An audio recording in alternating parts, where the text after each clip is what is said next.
노트북은 재원을 비교하기도 어려운데 살펴볼 곳이 많아서 좋은 제품을 찾는 게 참 어렵습니다. 그래서 준비했습니다. 실측값을 체크하고 설계 단계에서 생긴 버그는 없는지 확인하며 이번 영상을 준비했습니다. 요즘 노트북 할인율이 낮은 편인데 서운하지 않게 할인율까지 괜찮은 걸로 찾아왔습니다.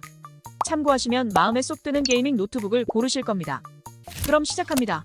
3위는 HP 빅터스 15입니다. 훈훈한 가격에 준수한 성능이 매력 포인트인 노트북이죠. 예전보다 게이밍 노트북이 상향 평준화가 됐다지만 여전히 조립 품질이나 성능으로 스트레스를 주는 제품이 많습니다. 하지만 빅터스라면 걱정 없습니다.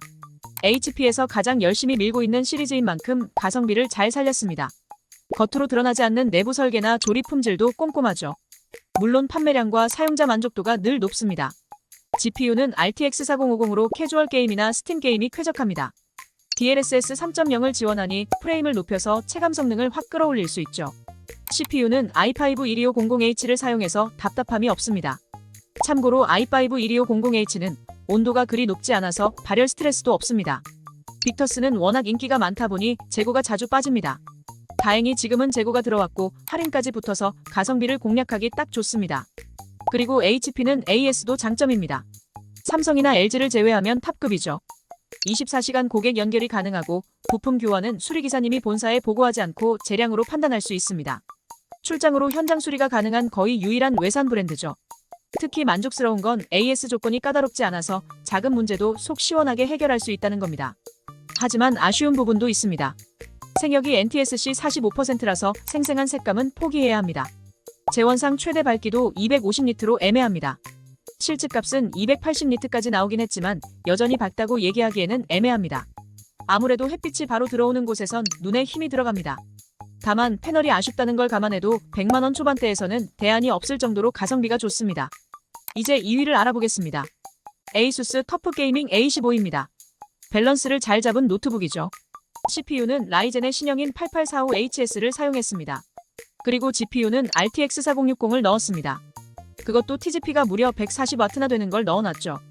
보통 4060은 TGP 80에서 120W를 쓰는데 140W를 넣은 것만 봐도 고성능 세팅에 신경을 쓴 티가 납니다. 옵션을 살짝만 타협하면 고사양 게임과 트리플 A급 게임도 즐길 수 있습니다. DLSS 3.0과 G싱크가 있으니 옵션을 타협한다고 해서 쾌적한 플레이 환경까지 타협할 필요는 없습니다. 디스플레이 성능도 압도적입니다. 색 영역은 DCI P3 100%로 업계 탑급입니다. 해상도는 100만원 중반대에서 대중적인 FHD를 내려놓고 더 선명한 QHD를 선택했습니다. 주사율도 게이밍에 적당한 165Hz를 지원합니다. 똑같은 CPU와 GPU를 사용했는데 가격은 10만원 정도 더 저렴한 노트북도 있습니다.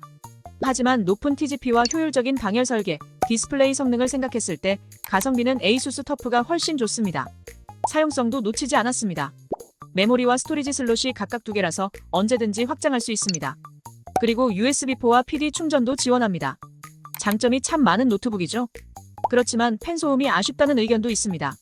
공기 배출구와 히트파이프 면적을 넓혀서 방열 효율을 높였지만 여전히 일부 사용자는 팬 소음이 거슬린다고 얘기합니다. 다만 성능을 끝까지 사용하는 고사양 작업만 아니라면 특별히 시끄러운 노트북이 아닙니다. 일반 작업이나 가벼운 게임에서는 팬 소음이 들리지 않을 정도입니다. 팬 소음을 조절하는 기능까지 쓰면 오히려 타 제품보다 조용합니다. 팬 소음이 전혀 없는 노트북은 아니지만 귀가 엄청 예민한 게 아니라면 치명적인 단점으로 보기 어렵습니다. 이제 마지막 1위입니다. 레노버 리전 프로 5i입니다. 압도적인 성능을 자랑하는 노트북이죠. 인텔 i9 14900HX와 TGP를 140W로 밀어주는 RTX 4070을 사용했습니다. 거짓말을 조금 보태서 얘기하면 데스크탑 대용입니다. 이만하면 개인 사용자에게는 가장 좋은 노트북이죠. 기본 램 용량이 높아서 추가 비용을 내면서까지 뒷판을 딸 일이 없습니다. 패럴드와 헬다이버즈2, 발더스 게이트 3 같은 고사양 게임을 최고 수준으로 즐길 수 있죠. 고성능 게이밍 노트북답게 디스플레이도 탄탄합니다. 240 고주사율과 넓은 색역, 넉넉한 해상도는 당연합니다. 특히 좋은 점은 최대 밝기가 500니트라서 사용 환경을 고민할 필요가 없다는 겁니다. 게임뿐만 아니라 노트북으로 할 수 있는 모든 작업을 소화할 수 있죠. 소음을 억제하면서 발열을 잡는 능력도 레노버 기암다운 최고 수준입니다. 게다가 전작에서 단점으로 꼽혔던 투박한 디자인을 개선했고 마감 품질도 높였습니다. 실물로 보면 고급스럽다는 사용자 후기도 많습니다. 레노버 리전 프로 5i는 성능으로 깔만한 부분이 보이지 않습니다. 하지만 그만큼 진입 장벽이 높습니다. 사실 리전 프로는 가성비를 따지며 고르는 노트북이 아닙니다. 탄탄한 성능을 제 돈 주고 장만하는 노트북이죠. 그래서 가성비를 중요하게 생각하는 분에게 추천하기 어렵습니다. 옵션을 타협하지 않고 진짜 쾌적한 게임 환경을 갖추고 싶을 때만 추천합니다. 물론 고성능의 거품까지 낀 제품은 아닙니다.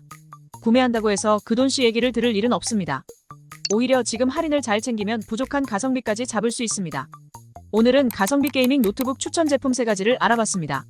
이번에 정리한 모델은 높은 판매량과 사용자 평가가 뛰어난 가성비를 증명합니다. 예산이나 기대 성능에 맞춰서 하나를 고른다면 가심비까지 알아서 따라올 겁니다.